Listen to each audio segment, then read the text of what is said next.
All right, password protection. Basically, we're gonna go over just some rules you should know with making a password for all your, website needs and all that. But yeah, the common stuff is just kind of getting into regular password protection. So, big one is everyone talks about is don't use something somebody would know about you. So like, probably don't do your dog's name, stuff, your last name, stuff like that. Just because, not only hackers, but just if someone doesn't like you or has a vendetta against you, they could figure out your password just because you're using, your name or a common name or something like that associated with your life. Honestly, this day and age, they want random passwords now, random numbers and letters.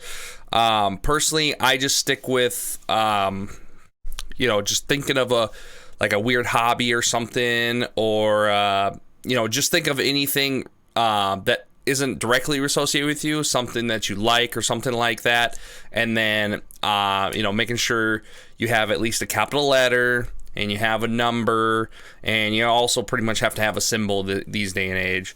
But if you're not very good at coming up with your own passwords, or you don't remember them anyways, then you could get into something like a password manager. A password manager would be like one like NordPass from NordVPN, Dashlane, LastPass, all these password managers. They're a monthly subscription, but they do keep all your passwords and all your accounts, stuff like that, under one app or one website. So that way you can autofill it in when you try to sign in. You don't have to remember it. Or, if you want a free option, just get a notebook. Literally, they make password notebooks. My brother has one. My mom has one. They are really handy too, as long as you write down your stuff, or if you have to change your password, make sure you update it that way. So basically, the three things are, make a password that isn't related to your home life.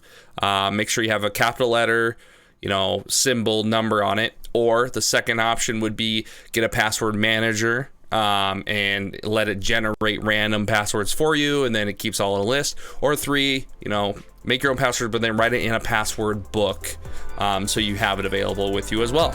Cool. Alrighty. See you in the next section.